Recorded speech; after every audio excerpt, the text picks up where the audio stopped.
Welcome to Wild Her Wisdom, the podcast where sassy meets savvy.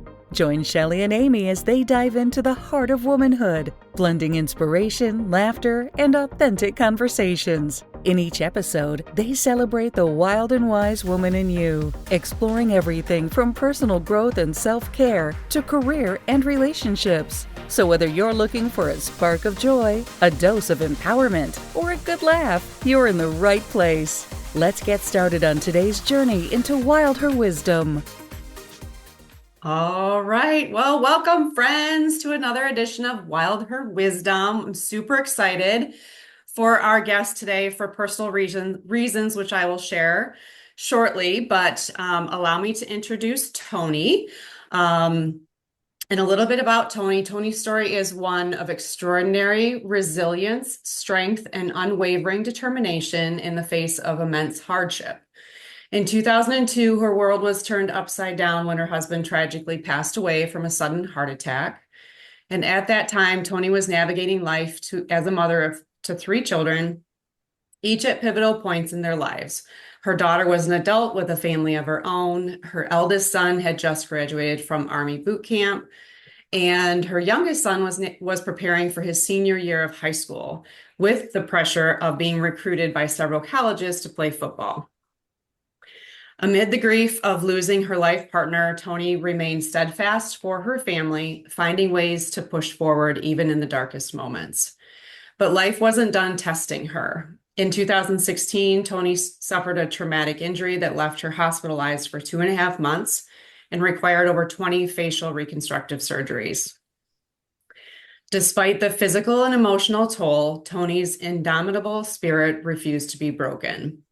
And through it all, she has embraced her stubborn determination to live a fulfilled life, refusing to let trauma define her. Today, Toni stands as a testament to the power of resilience and continues to inspire others with her journey of healing, love, and perseverance. So welcome, Toni. Thank you.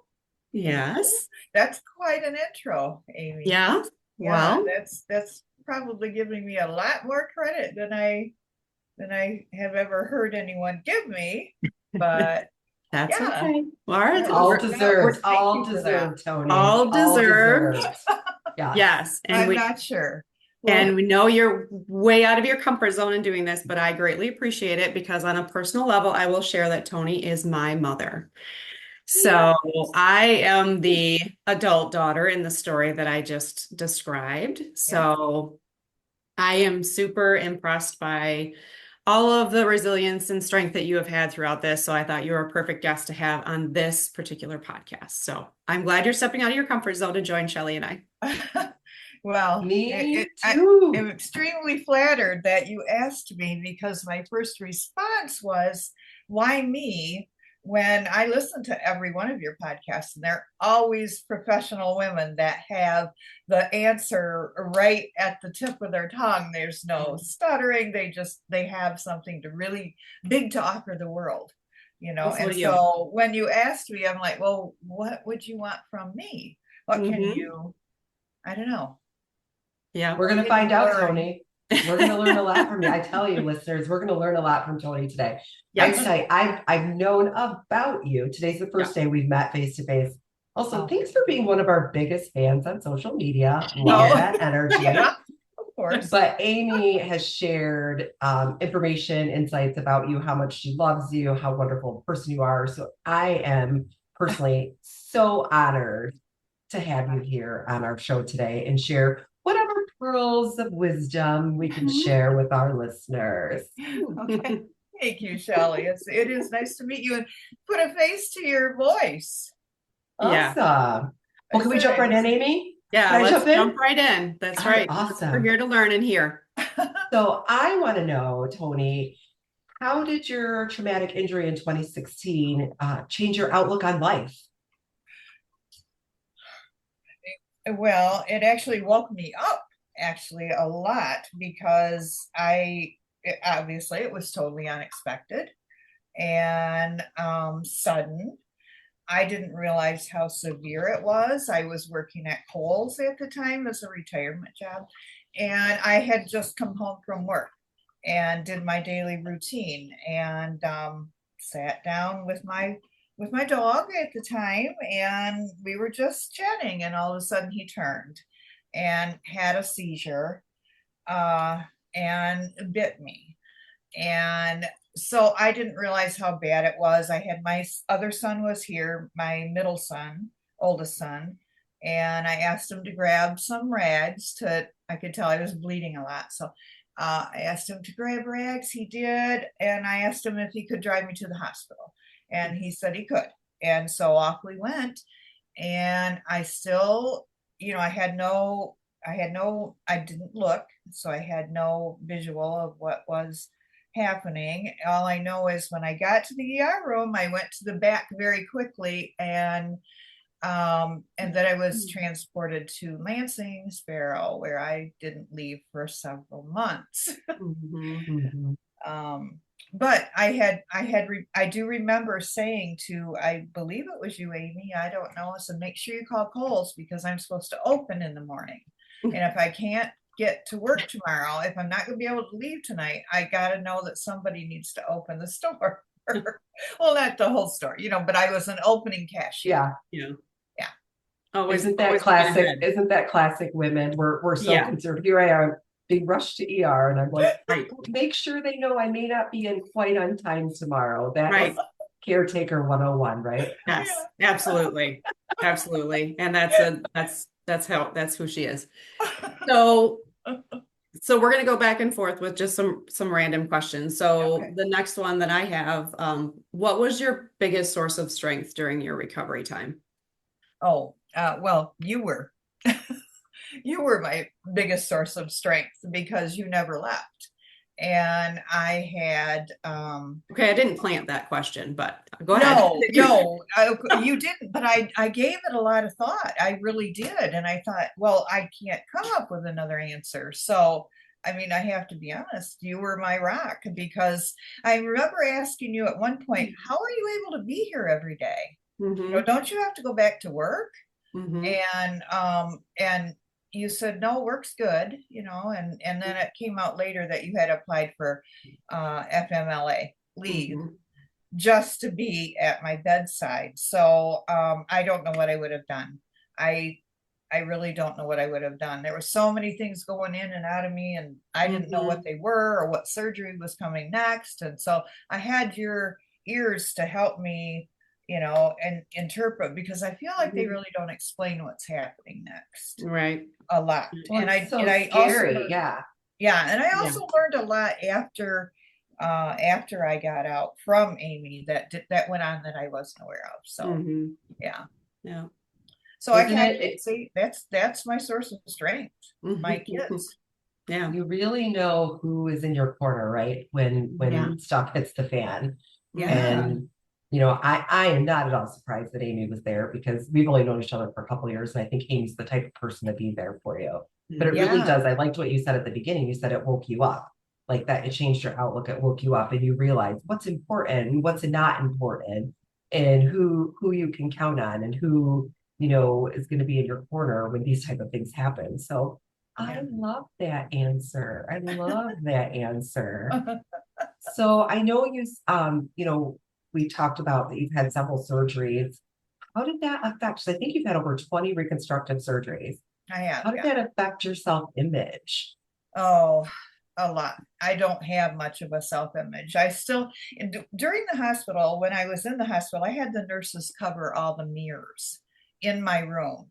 I refused any visitors, even my next closest family, my sisters.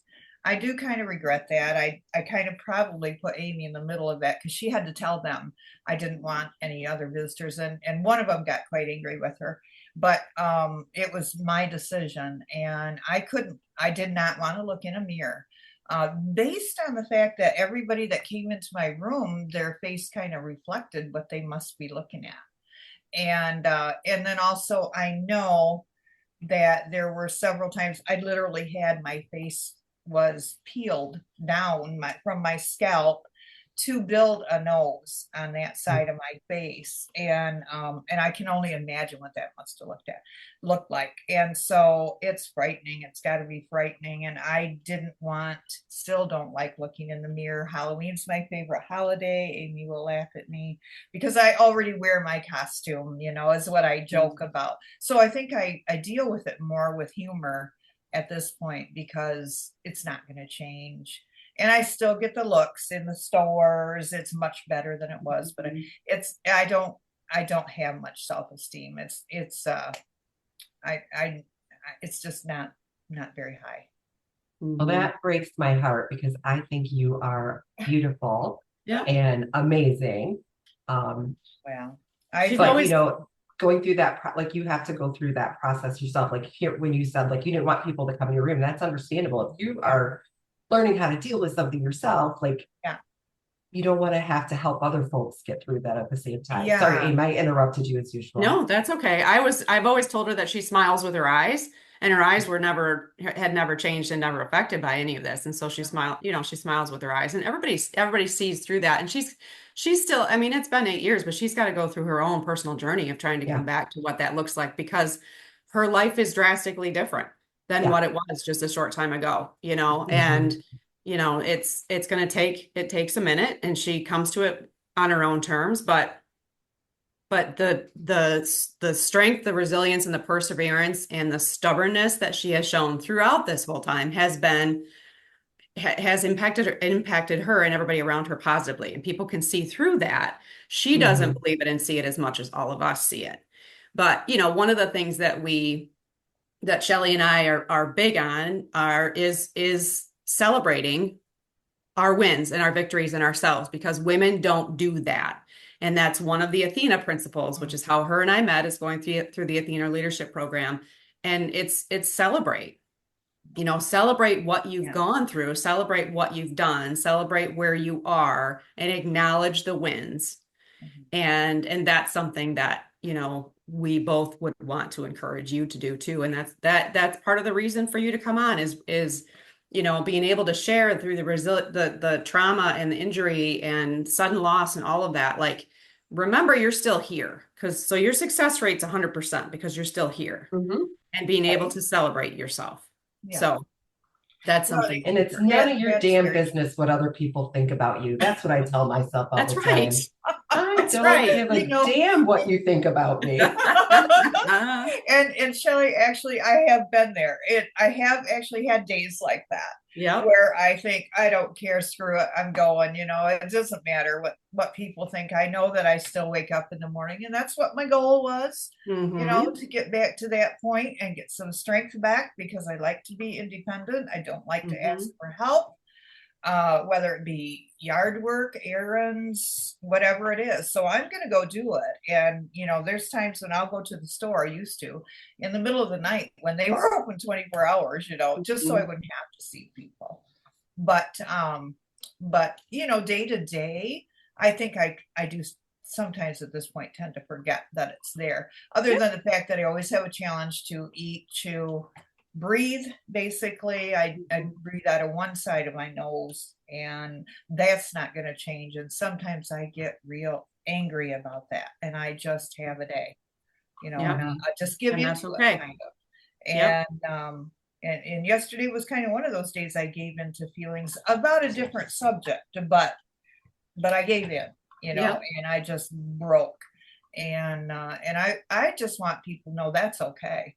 That's definitely okay to do that. And I actually encourage it, because I felt better. Yeah. You got to acknowledge the crap before you can move through it. Yeah. And I get good rage out day. Of nowhere, and out of absolutely nowhere, it just hit me. And I don't know if you heard Shelley, but she's like, I support a good rage day. It was love a rage day. Oh, rage day. It was definitely, it was so much rage. I was crying. I recently lost my dog, and I had him for 10 years. I rescued him at age 5, had him 10 years, and I had to have him put to sleep a month ago. And I cannot move through a day without, a lot of emotion still about that. It hit me yesterday because I was trying to get together items to take to send in a trailer that they have in town about taking things to Hurricane Helene. Is that Hurricane Helene? Yeah. Victims. And I thought, what can I send? And so instantly I thought, I got tons of dog treats, dog food, dog leashes, dog everything. And I have not touched them since he left. I still haven't touched his, but I am a compulsive dog treat buyer, and I had a whole trolley full. Well, Every time I went to the store, he got at least 1 or 2 bags of treats. So you only can imagine. You know the TJ Maxx size bags that you got at TJ? Okay, I took 3 of them to the trailer that's going to the hurricane victims. Nice. Well, and then, let's address that too, because your injury was because of a dog bite. Yeah.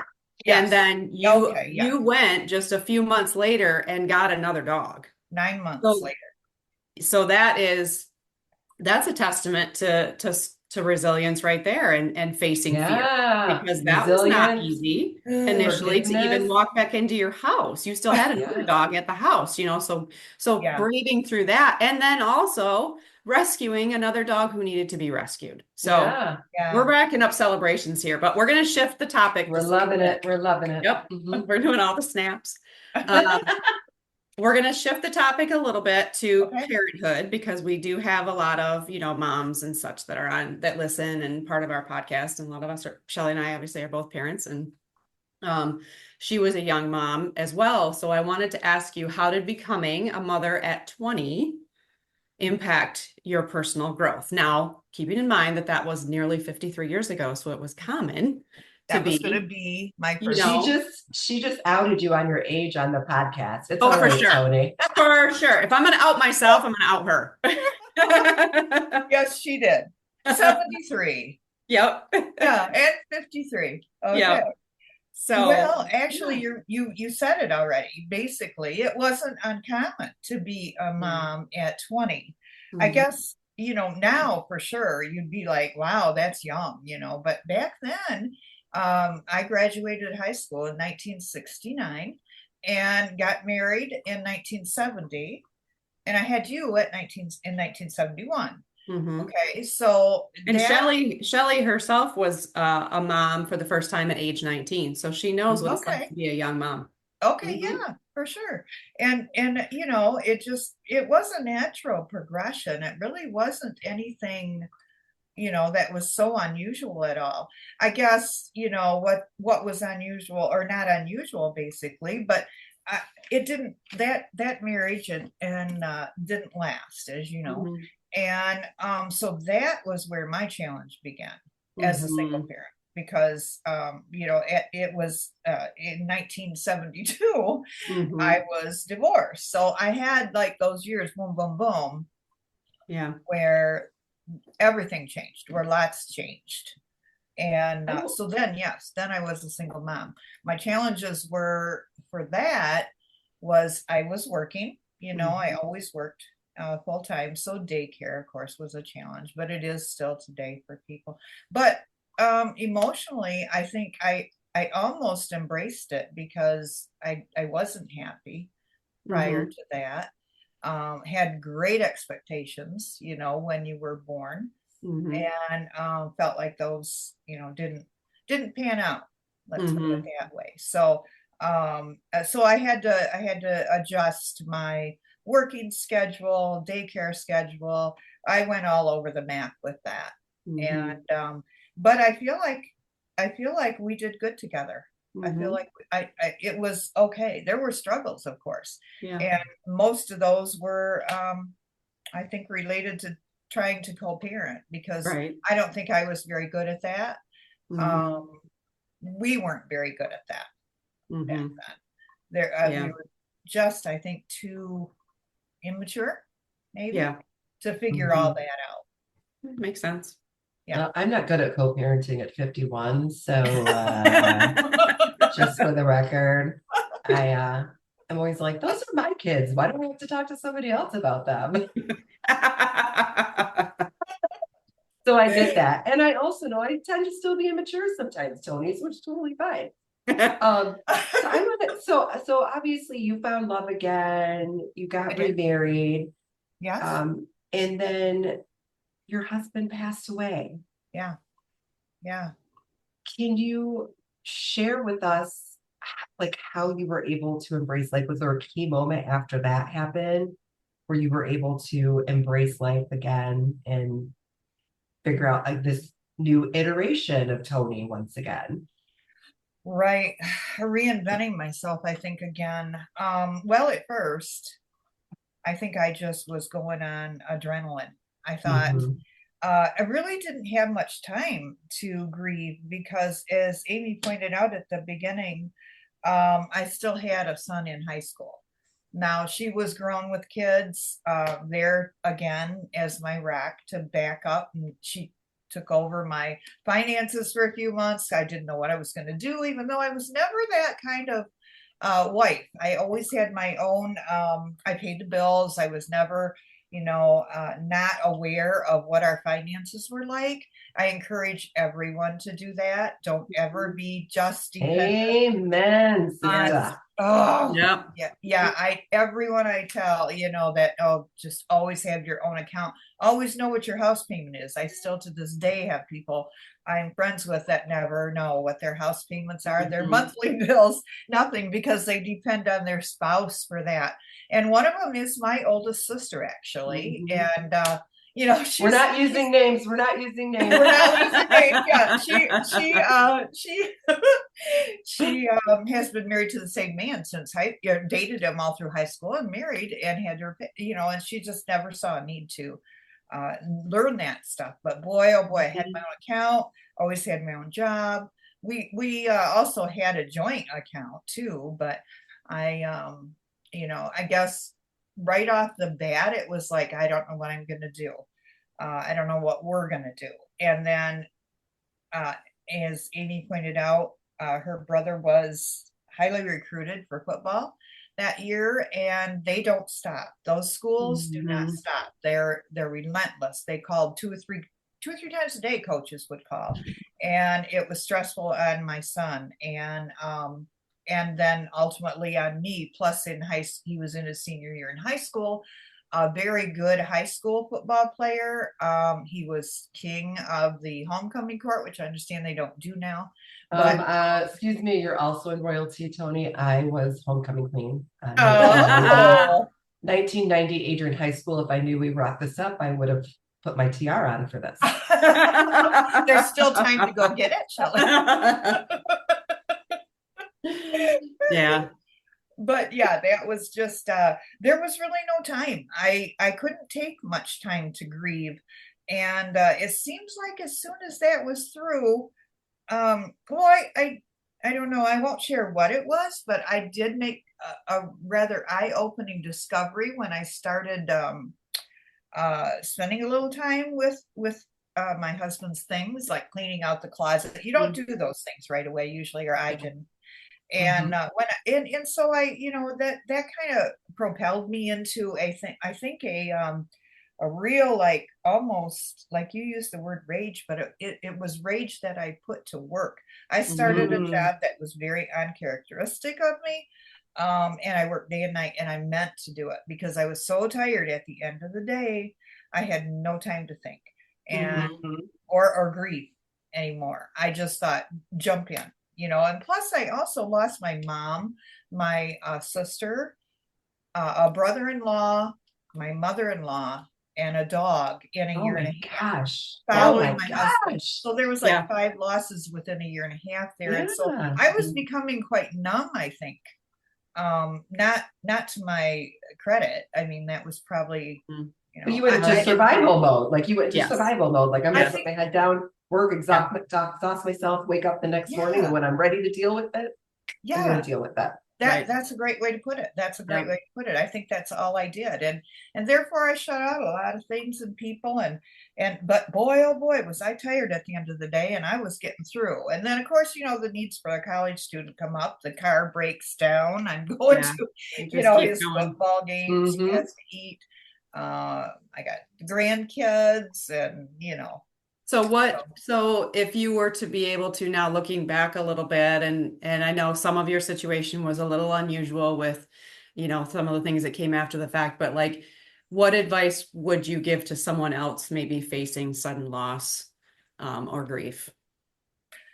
Um, I think the best thing I can say about that is to um, let yourself feel it, let yourself go through it. Just Yeah. acknowledge that you are there and that nothing's going to change. And also to do it at your own pace. Don't let people say, oh, it's going to get better. Right. Or, maybe call you in a month and say, you're still feeling that way? There's a lot of people that do that. I did try grief support group. Mhm. I couldn't get out of there fast enough because they go around the room basically, or the one I did, go around the room and ask you, what was your loss? How was your loss? And I Mhm. didn't want to relive that. I wanted to Right. move forward. Mhm. So I didn't fit in.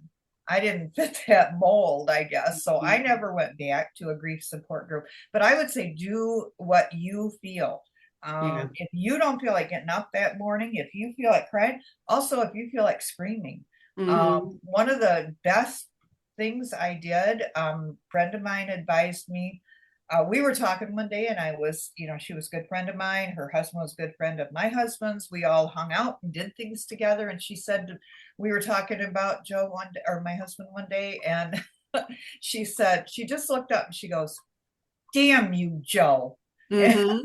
and I laughed and laughed, and I couldn't stop laughing. So she said, Yeah. "Isn't that healthy?" Uh-huh. And it really was. So I do it quite often, actually. Yeah. Every time I get stuck, Uh-huh. or Mhm. something, I'm like, it's not going to take me down. And at this point, Right. I'm not going Yeah. to join you just because you might want me to. You know what I'm saying? Mhm. Right. I'm Yeah. here and I'm going to stay here and I'm going to live to the point where, you envy me. Well, I think it's interesting because I've known, I lost my dad that raised me about 15 years ago, and I have obviously know people that have lost folks. And what I always find interesting is when people want to put a timeline on your Yeah. grief, how this should impact you. Really, that's their discomfort. It's their Yeah. discomfort. It has nothing to do with you. It's their discomfort with what's going on, with them wanting, maybe they're feeling a sense of vulnerability or mortality, or they want things to go back to normal because that's what Mhm. they know, right? And Yeah. when you can really look at it like, this isn't Yeah. about me, that's about you. I think Yeah. I had a friend once that was robbed at gunpoint, and it's kind of like the same thing to me. And people always said to him, well, if I were you, I would have done this. And he's Mm. like, Oh, you yeah. have no Yeah. idea what you would have done in the moment. You have Right. No, no idea. You no. have Right. no idea how this should be for me because this is Mhm. my experience. And Mhm. so it's for me, it's always having to put those things back into perspective that that's their issue that has nothing to do with me. Mhm. Yeah, that's a good way to put that. That is on them, I suppose. I guess I Mhm. never put that back there. But I don't have any kind of, I just have life experience, not any training, any official training on how to Then you grieve or have how to. you have You have a lot. experience. You have Yeah. official life experience. That is training. It doesn't come, between a book. And I want people to know Right. that too, because I mean, what I feel and what I grieve or how I grieve is not going to be how you're going to feel or grieve. Mhm. Right. Right. And I prefer to check in with people I know that have lost somebody months later after Yeah. everybody else has Yeah. left. You The know, dust has settled. Right. the dust So has let's settled. They're facing actually day-to-day life at that yeah, point. You know, 100%. like The this is new it. yeah. This is Yeah. all we got, and you are all you've got. So Right. let's just do it. So, how do you define fulfillment in your life today, Toni? We've talked a lot about the grief and the loss, which is super important. But I mean, you're still doing the damn thing. You're still out here Mhm. getting shit done. Mhm. So, Yes, she how do is. you define fulfillment in your life today?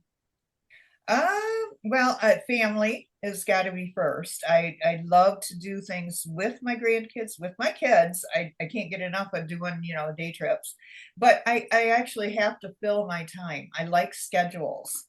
Wonder where that comes from, but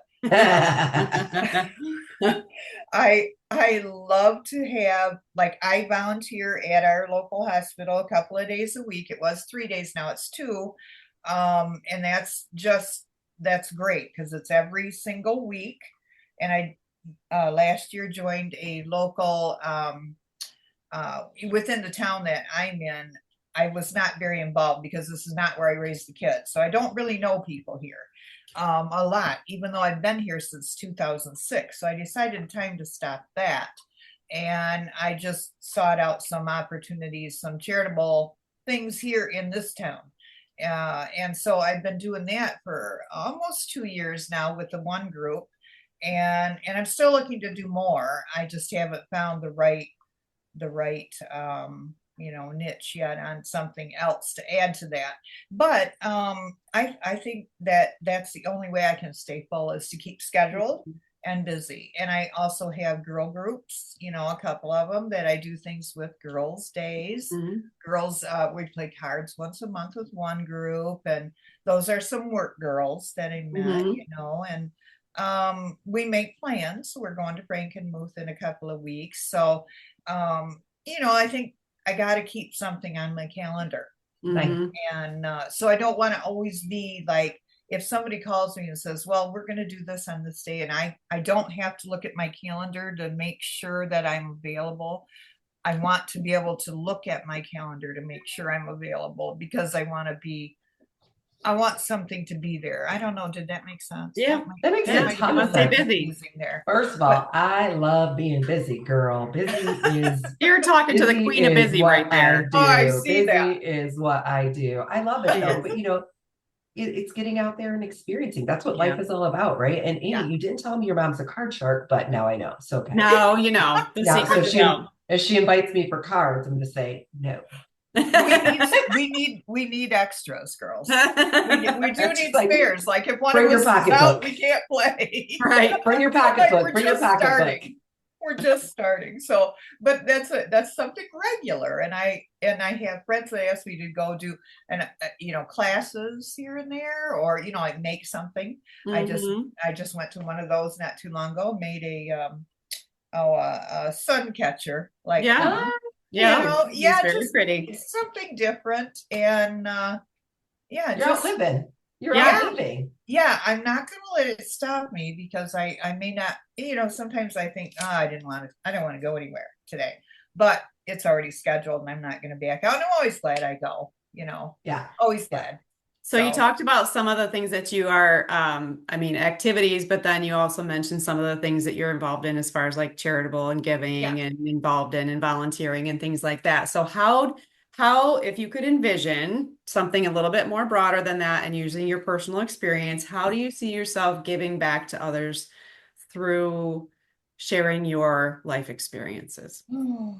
How can you see that happening and unfolding? Because I can see a lot of suggestions in my head, but how do you see that? Sharing your journey, how do you see that would be a form of giving back to others? That's big.